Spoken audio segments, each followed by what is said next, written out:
Jueves 4 de junio de 2026. Tres mensajes del Evangelio de hoy. Tomado del Evangelio de San Marcos, capítulo 12, versículos del 28 al 34. En aquel tiempo, un escriba se acercó a Jesús y le preguntó: ¿qué mandamiento es el primero de todos? Respondió Jesús: el primero es: escucha, Israel, el Señor nuestro Dios es el único Señor. Amarás al Señor tu Dios con todo tu corazón, con toda tu alma, con toda tu mente, con todo tu ser. El segundo es este: amarás a tu prójimo como a ti mismo. No hay mandamiento mayor que estos. El escriba le replicó: muy bien, maestro, tienes razón cuando dices que el Señor es uno solo y no hay otro fuera de él, y que amarlo con todo el corazón, con todo el entendimiento y con todo el ser, y amar al prójimo como a uno mismo, vale más que todos los holocaustos y sacrificios. Jesús, viendo que había respondido sensatamente, le dijo: no estás lejos del reino de Dios. Y nadie se atrevió a hacerle más preguntas. Palabra del Señor. Gloria a ti, Señor Jesús. ¿Qué mandamiento es el primero de todos? Puede que para nosotros la respuesta sea automática y fácil. Lo primero es amar a Dios sobre todas las cosas. Pero resulta que en la época de Jesús, los judíos habían llegado a desarrollar hasta 613 preceptos que detallaban minuciosamente lo que una persona que quería amar a Dios, que quería servirle, debía hacer. Cuánto podía caminar el día sábado, qué clase de alimentos podían y no podían comer, cómo se hacían los lavados de manos y las purificaciones antes de los ritos, si se podía o no tocar a una persona que estaba sangrando, a una persona que estaba enferma, qué condiciones debía tener la persona antes de presentarse al sacrificio. En fin, era una cantidad innumerable de preceptos que finalmente no lograban una jerarquía adecuada, porque a la larga las personas terminaban dando tanta importancia a estos preceptos que, si bien eran importantes, no dejaban de ser secundarios, que en ocasiones incluso les ponían por encima de los preceptos verdaderamente importantes, como el precepto del amor a Dios, como el precepto de la caridad con la persona necesitada. Y es por eso que el Señor recriminaba con tanta dureza a los fariseos, que se pegaban de todos estos preceptos, se pegaban de la letra de la ley, pero no entendían el espíritu de la misma. Vamos entonces a reflexionar tres mensajes de este Evangelio. Primero, ¿cómo amas a Dios? Segundo, ¿cómo amas a tu prójimo? Tercero, ¿cómo te amas a ti mismo? Vamos con el primer punto. ¿Cómo amas a Dios? Noten que la pregunta no es ¿amas a Dios? Porque si nos preguntan ¿amas a Dios? Pues vamos a responder sí, lo amo. La pregunta de fondo es ¿cómo lo amamos? El Señor, al responderle a este escriba, le describe la manera en que nosotros debemos amar a Dios. Y lo primero que hace el Señor es recordar un pasaje del Antiguo Testamento que todo judío sabía. Está en el Deuteronomio capítulo 6, versículo 4, y es el famoso texto llamado Shema Israel.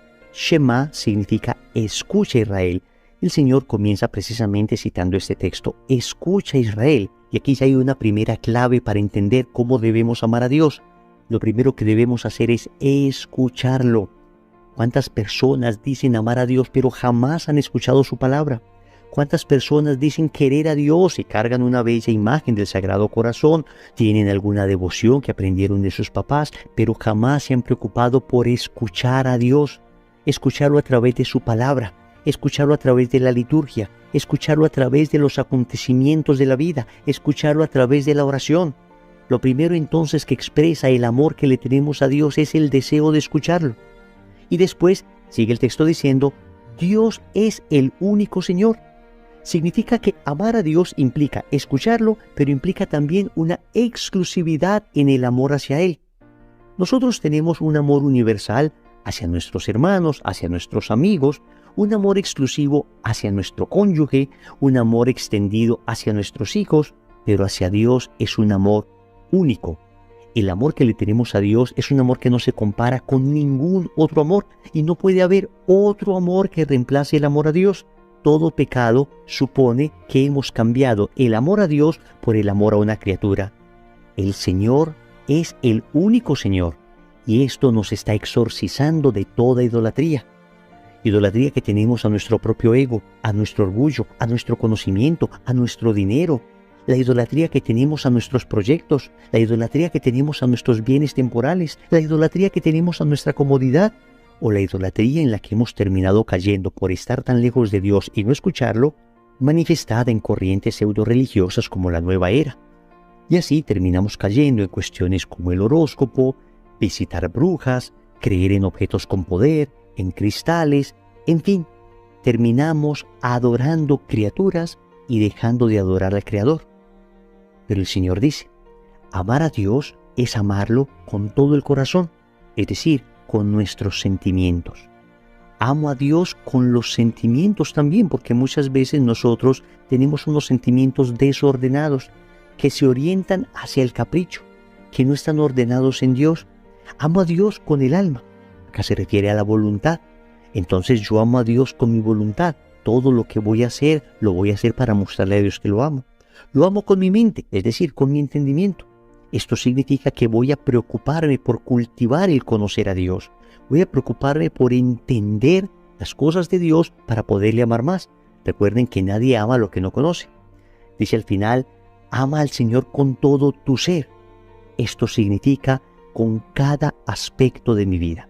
Y esto es importante, porque nosotros muchas veces nos reservamos cosas para nosotros y no se las damos a Dios. Por ejemplo, le digo a Dios, yo te amo mucho, tú eres lo más grande para mí, pero cuando Dios quiere limpiar dentro de mí la impureza que hay, le digo al Señor, no, ese aspecto de mi sexualidad no lo toques. Cuando Dios quiere limpiar dentro de mí la corrupción que tengo a nivel económico, le decimos a Dios, no, la parte económica no la toques.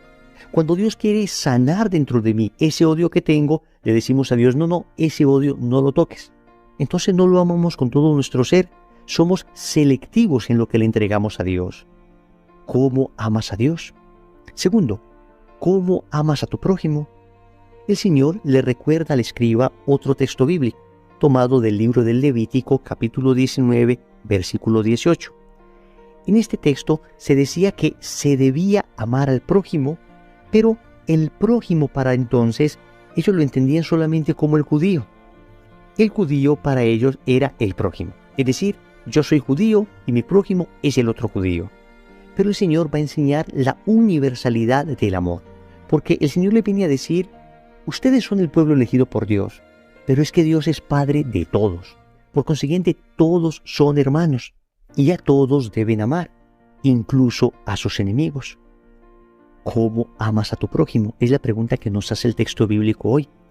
Porque es muy fácil amar al que me ama. Es muy fácil hacer el bien al que me hace el bien. Esto no requiere ningún esfuerzo. Naturalmente, amor con amor se paga. Pero cuando a quien debemos amar nos resulta incómodo, cuando la presencia de esa persona nos resulta hostil, entonces ahí sí que no es fácil amarla.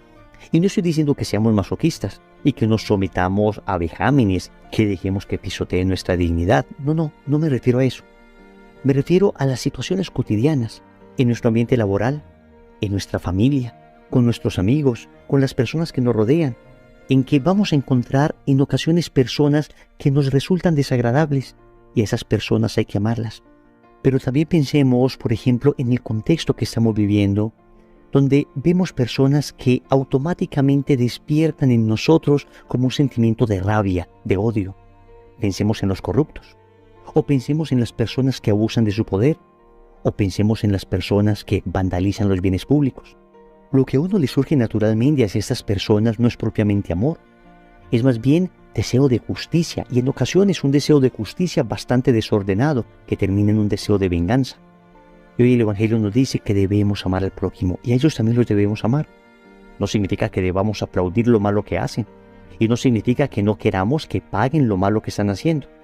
Pero amar a estas personas es, en primer lugar, rezar por ellos para que se conviertan. Desearles el cielo a ellos también, que el deseo que tenemos de que ellos paguen lo que están haciendo no está inspirado por el odio, por la venganza, sino por el respeto al bien común, por el deseo de que ellos mismos reformen su vida, por el deseo de que ellos mismos cambien. No podemos estar deseando que se mueran, que los maten, dejando que nuestro corazón se contamine de odio. Ahí es que el Señor nos cuestiona, ahí es que este Evangelio nos dice cómo estás amando a tu prójimo, porque lo natural es llenarnos de odio, es polarizarnos, y al polarizarnos odiar con radicalidad y ceguera extrema al otro grupo y no entender ningún tipo de razones del otro grupo. Y yo estoy absolutamente en lo cierto y ellos están absolutamente en lo falso. Cuidado, todo ese tipo de radicalizaciones terminan contaminando nuestro corazón y terminan no dejándonos cumplir el mandamiento del amor a nuestro prójimo. ¿Cómo estamos amando a nuestro prójimo? Repito, nadie está justificando ni minimizando lo malo que sucede en la sociedad, ni estamos diciendo que amar al prójimo signifique que no se haga justicia. Pero lo que tenemos que tener muy sano es nuestro corazón. Lo que no podemos dejar que se contamine es nuestra alma y nuestro deseo del cielo para todas estas personas. Tercero, ¿te amas a ti mismo? Y esto sí que es mal entendido en la sociedad hoy. En primer lugar, porque estamos en una sociedad enferma, en una sociedad que se odia a sí misma y le ha enseñado a cada individuo a odiarse a sí mismo. En una sociedad donde se ha normalizado el aborto, la eutanasia y por consiguiente el desprecio a la vida es el pan de cada día. Entonces, amarse a sí mismo no es tan fácil hoy porque vivimos inmersos en una cultura de muerte. Y si a esto añadimos que para compensar esto, entonces se le dice a la persona que debe dar rienda suelta a su instinto, que lo importante es que busque su felicidad y no le importe la de nadie más. Se le cultiva el orgullo y lo único que se hace es profundizar el vacío que hay en el corazón. El verdadero amor así, el verdadero amor propio, es aquel que está buscando el cielo para mí. Es decir, todas las acciones que yo hago en dirección al cielo son acciones que expresan un auténtico amor propio. Por consiguiente, nunca pecar puede ser considerado amor propio. Nunca herir a otras personas puede hacerse en nombre del amor propio. Nunca pisotear la dignidad de alguien puede hacerse en virtud de quererme a mí mismo. Si me amo a mí mismo, entonces quiero el cielo para mí. Voy a estar en gracia de Dios, voy a evitar los vicios, voy a evitar lo que pueda dañar la salud de mi alma, pero también voy a evitar lo que pueda dañar la salud de mi cuerpo. Voy a perdonarme mi pasado porque sé que Dios me ha perdonado. Voy a sanar esas heridas que me han dejado porque sé que Dios me ama y a partir de ese amor puedo ser una persona nueva. Amarme a mí mismo significa entender que Dios puede hacer nuevas todas las cosas. Oremos.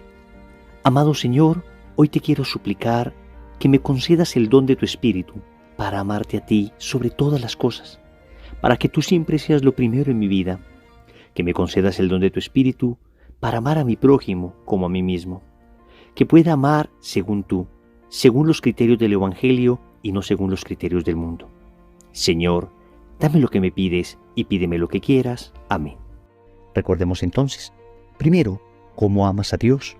Segundo, cómo amas a tu prójimo. Tercero, cómo te amas a ti mismo. Compromiso. Vamos a hacer concreto el amor a nuestro prójimo hoy, dando algo a alguien que necesita. En el nombre del Padre, y del Hijo, y del Espíritu Santo. Amén.